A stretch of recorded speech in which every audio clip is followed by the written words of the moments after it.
Welcome back to the Players Zone channel, everyone. And last night, what a game we saw in the Premier League. Newcastle United 2, Manchester City 3, an absolute classic. And I've only got one word to say, it's KDB. Kevin De Bruyne is an absolute superstar. And I think I said it to some of my mates in the group chat, he's going to turn into the Premier League villain because everything was going fine. City didn't look as much of a threat.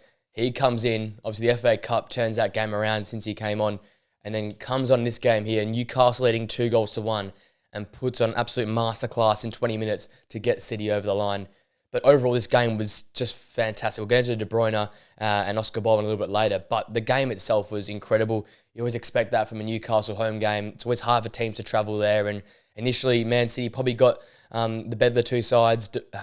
Got to touch on this point as well. Bernardo Silva, a little backheel sort of finish to get it going. 1-0 to Man City. Really well taken finish. Kyle Walker down that right-hand flank, getting the ball into a dangerous area. And it was all going well for City until Newcastle started to press them higher up the pitch and force turnovers in midfield and defensive areas. What I touched on in the predictions was sort of coming true. I was thinking that's where you got to get at City. Every team this season who's either beaten City or got a result against City has pressed them high up the pitch, not giving them give them respect, but don't give them too much respect and allow them to boss you around. They'll win the ball high up the pitch, and that led to especially the second goal, but the first goal as well. Coming down that left-hand flank there, Gordon makes the run. Kyle Walker can't then, commit to Alexander Isak. That ball curls into the far corner to be 1-1. And the exact same thing sort of happens with Gordon. The ball's run high up the pitch by Alexander Isak. I think it's Bruno Guimaraes, the first-time ball to perfection for Anthony Gordon to chase him behind. He has Walker, stands Walker up. He also curls the ball into the far corner. So Newcastle go into half-time leading 2-1. Second half, though, Man City built into the game. Probably the better side, but were they going to score a goal to equalise or go and win the game?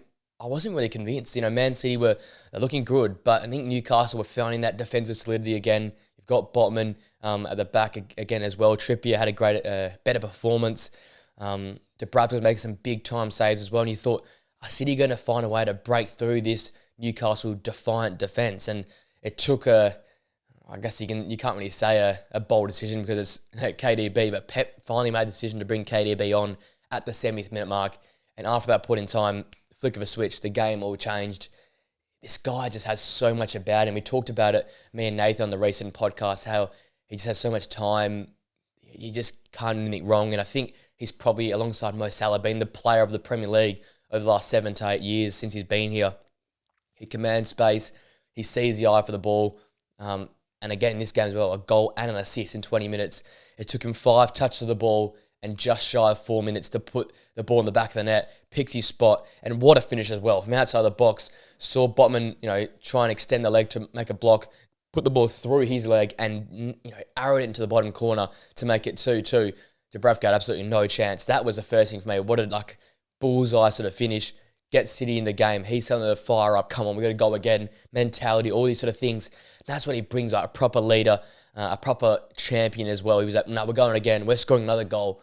And once that first goal went in, you're like, oh, it's only a matter of time here to Man City make it 3-2.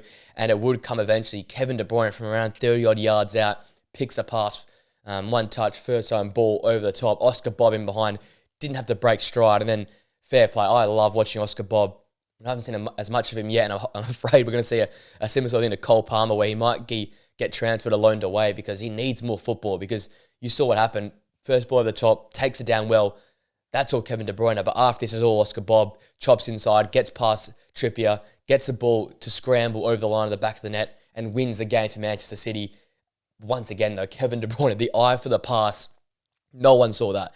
And that's the difference between good players and alien superstar players. Kevin De Bruyne finds his pass that I think no one could find. I'm thinking maybe Modric's, Kroos, maybe Mesut Ozil's. Outside of that, in sort of this current generation, I don't think any other player finds that pass. He is just a wizard with the ball at his feet.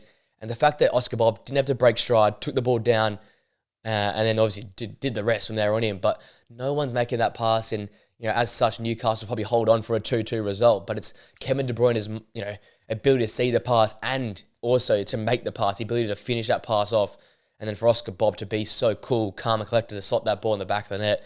It's just worrying signs. Obviously, a great game of football in terms of looking at last night. Newcastle sort of looked back to not their best, but back to where they were last season. Defensive solidity, clinical in front of goal. Great work from Gordon, Isak, Bruno Guimaraes in this game as well. That back four looking more solid. That's a positive for them. But you look at Manchester City now, as I said, 2 points behind Liverpool. Same games now. Liverpool have their little period without their big stars. No Endo, no Mo Salah for the next 3-4 weeks. Probably similar in terms of not having Haaland for that period of time as well, just because of how congested the fixtures are right now and how important this time of the season is. I think this is the start of City's grand run they go on every season to end the season off. So Liverpool almost have to be perfect from here on in. It's going to be massive, obviously, that return fixture at Anfield where these two clubs play. But now the pressure's all on Anfield fans, all on Liverpool. Man City return serve. They said the ball's in your court, Liverpool. Next week they play Bournemouth away from home. A very tricky fixture with Andre Ariola's side and the informed Dominic Solanke. So there's a few questions to be had there. I'm backing Liverpool to hold on through this period, but Man City looking scary right now. Kevin De Bruyne back. Doesn't look like he's missed a beat. Doesn't look like he's missed 5 months of football. Looks like he's continued off from that Burnley game, match week 1. It's quite scary how solid this Man City side can be. Bernardo Silva, Jeremy Doku, Haaland to come back, KDB there now. That back four when they get to their best as well. Even Edison went down injured as well. So, all these factors, Man City getting their cavalry back. They're getting to that time of the year where they just flip the switch and they go on an unbeatable run. So it's really, really worrying for the Premier League at the moment. And in many regards, Man City might have one hand of the title already just because of how good they'll be and just because of what Liverpool are missing at the current point in time. But that's why we love the Premier League. So many questions to be answered. Obviously, as I said, Liverpool play next week, so have to see how they go in that game there. But just had to touch on the absolute brilliance of KDB in this game. A goal and assist in his 20 minutes. A goal with his 5th touch of the football. And then Oscar Bob as well. One for the future. Great touch. Great cut inside past Trippier. And to put the ball in the back of the net as well. He's got a very exciting future to come. And hopefully it's with Man City. But they might have to let him go as well. Like they did with Cole Palmer. There's so much good talent at that club. And I think we'll have to touch on a podcast soon, but their academy is turning into the best academy in the world right now. They're just getting talent after talent in that factory there. With that all being said, ladies and gentlemen, that's all I have to say for this one. Just want to touch on the brilliance of KDB, the brilliance of Oscar Bob in this game, and how scary it is looking for Liverpool and for Arsenal that Man City are hitting their straps. These guys behind me here, they'll be coming for the Premier League title, no doubt in my mind at all. With that being said, ladies and gents, if you enjoyed this video, please like it, subscribe to the channel for more footballing content, Premier League, global football, podcast-based content. It's all going to live here on the channel. And also share the channel with mates who enjoy this sort of type of content. Hope you have a great rest of your day. Enjoy the football for the weekend, and I'll see you guys very, very soon. Until then, see you later.